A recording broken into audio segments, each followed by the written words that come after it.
Dans cette vidéo, nous allons voir comment bien choisir son PER. Tout d'abord, ce qu'il faut noter, c'est qu'il existe deux types de PER. Il y a les PER assurance ou PER assurantiels et les PER bancaires. La plupart des PER sont des PER assurance. Mais pour certains PER, il peut s'agir de PER bancaires, comme celui de YouMoney par exemple. Deux principales différences. La première, c'est que sur un PER bancaire, il n'y a pas de fonds euros, donc il n'y a pas de support à capital garanti. La seconde grande différence, c'est que il n'y a pas d'avantage successoral sur un PER bancaire. L'avantage successoral consiste à avoir 0% de droits de succession jusqu'à 152 500 euros, et puis un avantage également sur les droits de succession au-delà, qu'on n'a pas sur le PER bancaire. Ensuite, quand on choisit son PER, il faut regarder quels sont les types de gestion. Il y a trois types de gestion possibles sur un PER. La gestion pilotée horizon, qui est vraiment le mode de gestion qu'on va retrouver sur tous les PER. Il s'agit en fait de réallocations automatiques qui sont effectuées chaque année selon un plan connu dès votre souscription. Le but étant de diminuer le risque de votre portefeuille à l'approche de la retraite, c'est-à-dire au moment où vous allez avoir besoin du capital constitué ou au moment où vous allez avoir besoin de la rente. Dans cet exemple du PER de l'INSEA, on voit ici un profil prudent et un profil équilibré. Il y a aussi un profil dynamique. Sur le profil prudent, on peut voir qu'à 35 ans, on a une composition qui est de 35% en fonds euros et le reste sur d'autres supports plus risqués. Sur un profil équilibré, on a un peu moins de fonds euros. Sur un profil dynamique, encore moins à 35 ans. Mais cette proportion de fonds euros va augmenter au fil du temps et à l'approche de la retraite. Donc en fonction du type de profil de risque qu'on a choisi. Et la proportion d'unités de compte va varier également en fonction de l'âge, de la distance, de l'âge à la retraite. Donc en fait, cette stratégie est connue dès votre investissement. Vous savez quelle sera l'allocation du portefeuille à chaque âge et à l'approche de la retraite. Ensuite, certains PER proposent de la gestion libre. La gestion libre vous permet de choisir vous-même les unités de compte dans lesquelles vous souhaitez investir. Elle nécessite du temps et elle est surtout appropriée pour les investisseurs avertis car vous mettez à risque votre capital. Et donc il faut être sûr de votre gestion. Il y a également un type de gestion qui s'appelle la gestion sous mandat. Une société de gestion, c'est-à-dire des investisseurs professionnels, s'occupe des réallocations d'actifs de votre portefeuille en fonction des conditions de marché et de leur analyse économique. Forcément, ce type de gestion a un surcoût puisque des professionnels sont payés pour la réaliser. Ensuite, au sujet des performances du PER, il y a d'une part la performance du fonds euro, qui est généralement indiqué net de frais. Et il est intéressant surtout de comparer pour une même année la performance du fonds euro pour des PER différents. Ensuite, on peut regarder l'évolution, mais ce qui s'est passé les dernières années, c'est que les taux sont descendus et 2018, 2019, 2020, 2021, à chaque fois, les performances des fonds euros ont baissé. Ça sera probablement différent pour 2022 avec une augmentation des taux.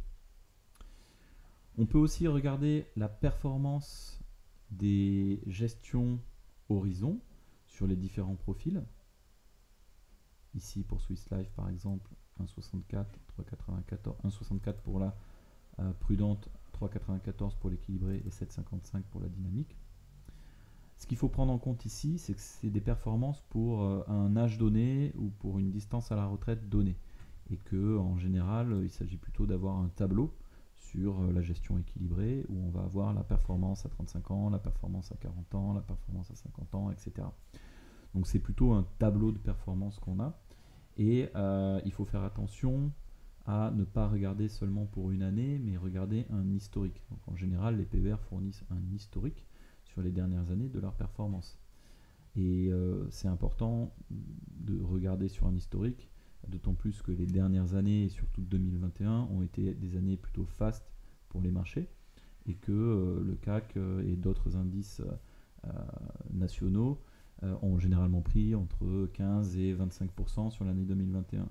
Donc ne pas se fier uniquement à une année, mais essayer de regarder sur un historique un peu plus grand. Ensuite, pour les frais, il est important de regarder les frais sur les versements.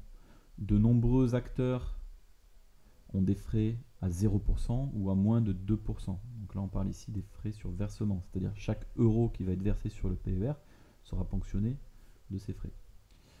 Alors, ces frais sur versement peuvent être justifiés par le conseil d'un CGP ou d'un courtier si votre situation patrimoniale ou fiscale est complexe. Mais attention, car des frais trop importants réduisent considérablement la performance long terme de votre PER. Les PER comportent également des frais de gestion qui servent à rémunérer le distributeur et l'assureur sur le fonds euro et les unités de compte. En plus de ces frais, chaque unité de compte a ses propres frais de gestion qui sont réimpactés dans la performance de l'unité de compte du fonds. Et la plupart de ces unités de compte ont des frais qui diffèrent. Ces frais servent à rémunérer les professionnels de la société de gestion qui gèrent le fonds. Et une partie est généralement reversée au distributeur du PER.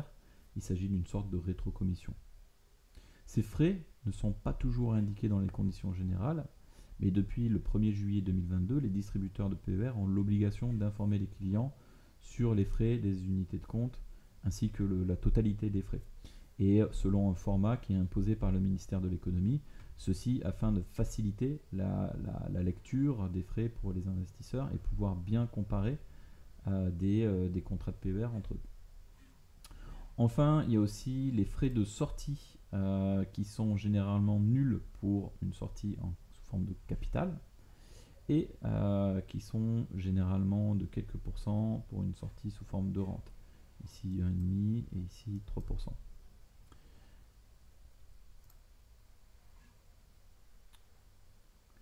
Un autre critère qui est important pour le choix d'un PER, c'est le nombre et le type d'unité de compte. Donc, sur quel support on peut investir. Et ici, on va avoir un nombre d'unités de compte, mais on va aussi avoir, est-ce qu'on peut investir dans des ETF, dans des SCPI, OCPI, SCI, donc là dans l'univers plutôt immobilier. Et donc ça, c'est surtout important si vous êtes un investisseur qui avait choisi une gestion libre, où vous allez pouvoir piloter vous-même les unités de compte dans lesquelles vous allez investir. Mais sinon, pour une gestion pilotée au horizon, ce qui est le cas le plus fréquent, vous allez pouvoir vous référer aux conditions générales et aux quelques unités de compte qui auront été choisies par le gestionnaire du PER dans sa grille d'investissement. Et donc, vous pouvez ici regarder s'il y a par exemple de l'immobilier, s'il y a des valeurs techno ou autres.